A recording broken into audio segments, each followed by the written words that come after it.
আলহামদুলিল্লাহ, আসসালাতু আসসালাম ওয়ালা আলি সাহাবি আজমাইন, আমাবাদ। ফাউযু বিল্লাহি মিনাশ শাইতানির রাজিম, বিসমিল্লাহির রহমানির রহিম। কুল ইন্না সলাতি ওয়া নুসুকি ওয়া মাহইয়ায়া ওয়া মামাতি লিল্লাহি রাব্বিল আলামিন। সমস্ত প্রশংসা মহান আল্লাহ রাব্বুল আলামিনের, যার প্রশংসা করে আমরা শেষ করতে পারবো না। তাই ছোট্ট একটা শব্দের মধ্যে সকলে বলি আলহামদুলিল্লাহ। আমি পবিত্র কোরআন থেকে সূরা আনামের 162 নম্বর আয়াত তেলাওয়াত করেছি, যার অর্থ হচ্ছে, বলো আমার নামাজ, আমার কুরবানি, আমার জীবন, আমার মৃত্যু সব কিছু আল্লাহর জন্যই। আমি এই আয়াতটা যদিও তেলাওয়াত করেছি, এর যে এখানে কারণগুলো বেশ কয়েকটা ধরা হয়েছে, যেমন নামাজ, আমার কুরবানি, আমার জীবন, আমার মৃত্যু সব কিছু হবে আল্লাহর জন্য। তো এর মধ্যে থেকে আমি যে অর্থটা বেছে নেব সেটা হচ্ছে কুরবানি, অর্থাৎ কুরবানি সব যে বিষয় সেটা বেছে নেব আমি। কুরবানিটা কি এটা তুলে ধরবো আমি।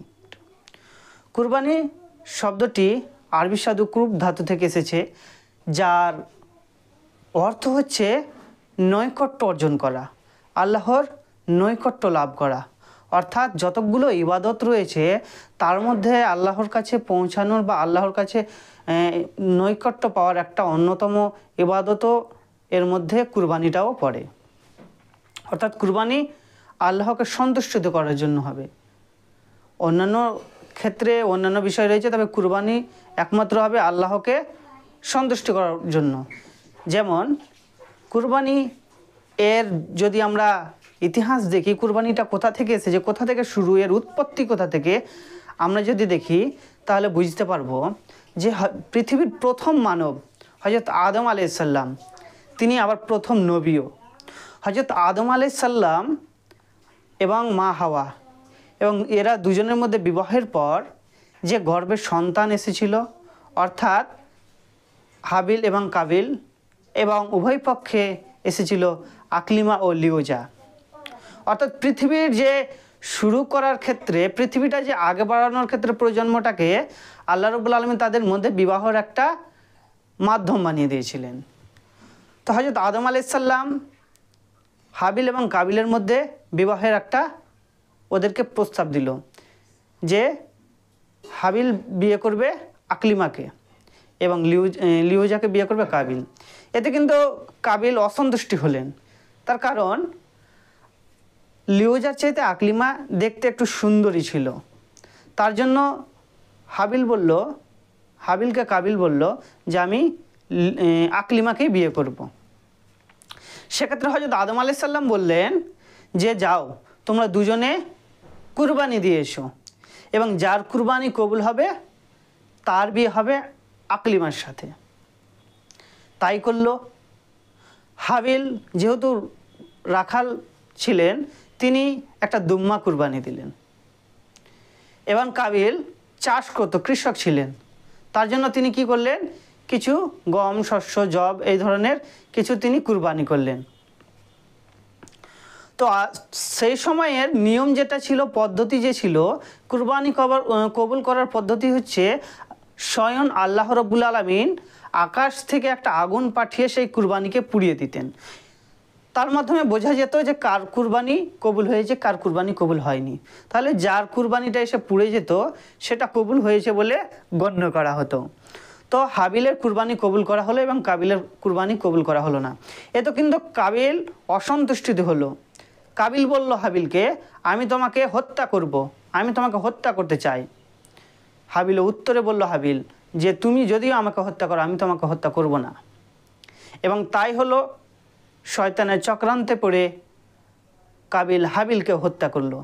এবং হত্যা করার পর তিনি কি করবেন, তিনি চিন্তিত হয়ে গেলেন। তারপর দেখলেন দুটো কাক আসলেন, এবং দুটো কাকের মধ্যে লড়াই হলো, এবং একটা কাক মৃত্যুবরণ করলেন। এবং একটা কাক মৃত্যুবরণ করার পর সেখানে বালি সরিয়ে কাকটা আবার তাকে মাটিতে পুঁতে দিলেন ভালো করে। তো সেখান থেকে কাবিল হাবিলকে সেইভাবে পুঁতে দিলেন। তো ইতিহাসটা ছিল কুরবানির, অর্থাৎ কুরবানির ইতিহাস এসেছে সেই হযরত আদম আলাইহিস সালামের সময়কাল থেকেই। যদি আমরা ইব্রাহিম আলাইহিস সালামের সময়কাল থেকে দেখি, কিন্তু এর কুরবানির যে উৎপত্তি সেটা হচ্ছে হযরত আদম আলাইহিস সালামের সন্তানাদির সময়কাল থেকে, অর্থাৎ হাবিল এবং কাবিলের এবং আকলিমা এবং লিউজার, সেইখান থেকেই তাদের কুরবানির উৎপত্তি শুরু হলো এবং সেখান থেকেই একটার পর একটা কুরবানি হিসেবে আমরা দেখতে লাগলাম। এবং সে সময়ের যে পদ্ধতি আর এখনকার পদ্ধতি অনেকটাই কিন্তু পার্থক্য। যদি সেই সময়ের পদ্ধতির সাথে এই সময়ের পদ্ধতির মিল থাকতো তাহলে কিন্তু দেখা যেত যে সমাজে কাদের কুরবানি কবুল হচ্ছে এবং কাদের কুরবানি কবুল হচ্ছে না। তাহলে তার কারণ যে সে সময় আকাশ থেকে সরাসরি আল্লাহ রাব্বুল আলামিন আগুনের মাধ্যমে সেই কুরবানির বস্তুটাকে পুড়িয়ে দিতেন এবং সে সময় বোঝা যেত যে এই কুরবানিটা কবুল হয়েছে। তার মানে কি, সে সময়ে কিন্তু খেতে পাওয়া যেত না, কিন্তু আল্লাহ রাব্বুল আমাদের ওপর অনুগ্রহ করেছেন যে আমরা কুরবানি যে পশুটা কুরবানি করি সেই কুরবানির মাংস আমরা আবার খেতেও পাই। তবে আল্লাহ রাব্বুল আলামিনের কাছে যে আমরা কুরবানি দিচ্ছি কিসের জন্য দিচ্ছি? আল্লাহকে সন্তুষ্ট অর্জন করার জন্য দিচ্ছি, যেন আমাদের খাওয়ার ইচ্ছা আকাঙ্ক্ষার জন্য না হয়। তার কারণ যে আল্লাহর কি চাইছে আমাদের কাছে? আল্লাহর কাছে রক্ত মাংস কোনো কিছুই পৌঁছাচ্ছে না। আল্লাহর কাছে যেটা পৌঁছাচ্ছে সেটা হচ্ছে তাকুয়া। আল্লাহ রাব্বুল আলামিনের কাছে পৌঁছাচ্ছে সেটা হচ্ছে তাকুয়া পৌঁছাচ্ছে আমাদের। অর্থাৎ কুরবানি যে করলাম, কিন্তু কার জন্য করলাম, কাকে সন্তুষ্টি অর্জন করার জন্য করলাম সেটা কিন্তু আমাদেরকে জানতে হবে। একমাত্র সব কিছু হবে কার জন্য? আল্লাহর জন্য। আমি যে আয়াতটা তেলাওয়াত করলাম যে কুল ইন্না সলাতি ও নুসুকি ও মাহইয়া ও মামাতি লিল্লাহি রাব্বিল আলামিন, বলো আমার নামাজ, আমার কুরবানি, আমার জীবন, আমার মৃত্যু সব কিছু হবে একমাত্র আল্লাহ রাব্বুল আলামিনের জন্যই। একমাত্র আল্লাহকে সন্তুষ্টি করার উদ্দেশ্যেই কুরবানি হবে, তাছাড়া কুরবানি হবে না। কুরবানি বিষয়টা যদিও ফরজ নয়, কিন্তু এর আবার গুরুত্বও রয়েছে। ফরজ নয়, আবার গুরুত্ব রয়েছে। কিভাবে এটা সম্ভব? যেমন হযরত মুহাম্মদ সাল্লাল্লাহু আলাইহি ওয়াসাল্লাম বলেছেন যে তোমরা কুরবানি করো, আবার বলেছেন, আবার এটাকে ফরজও করে দেওয়া হয়নি। কেন?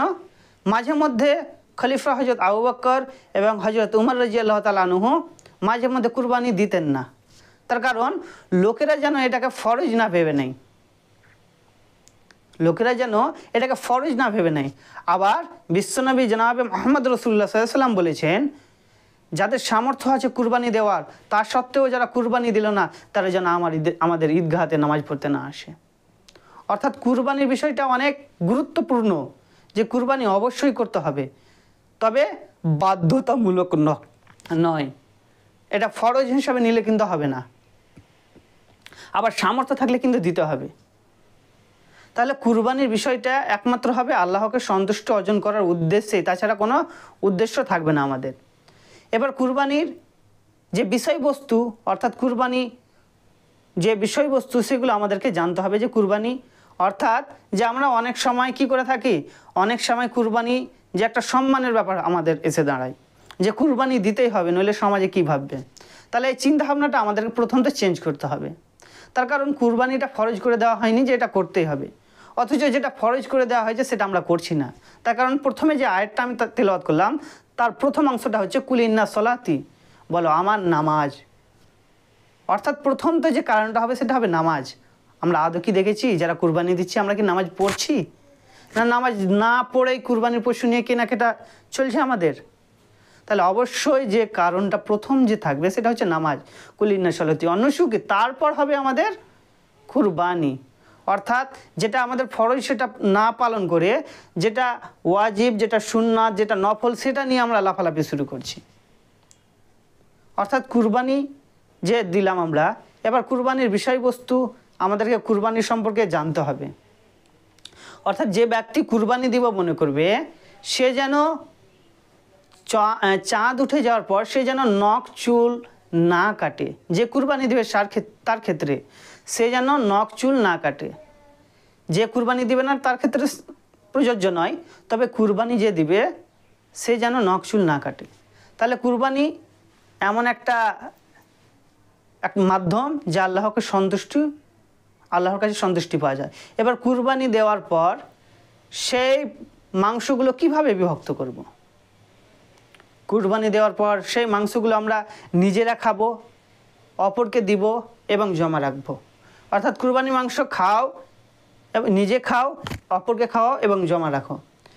রাসূল সাল্লাল্লাহু আলাইহি ওয়াসাল্লামের সময় একটা হাদিস এসছে যে অনেকে বলে যে কুরবানির মাংস 7 দিনের বেশি রাখা যাবে না, 3 দিনের বেশি রাখা যাবে না, এই ধরনের অনেকে বলে থাকে।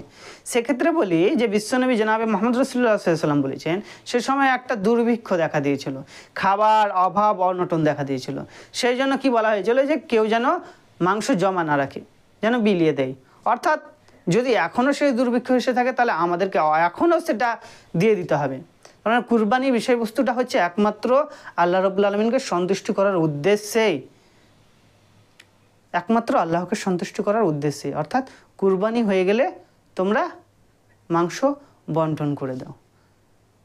আসসালামু আলাইকুম ওয়া রাহমাতুল্লাহি ওয়া বারাকাতুহু।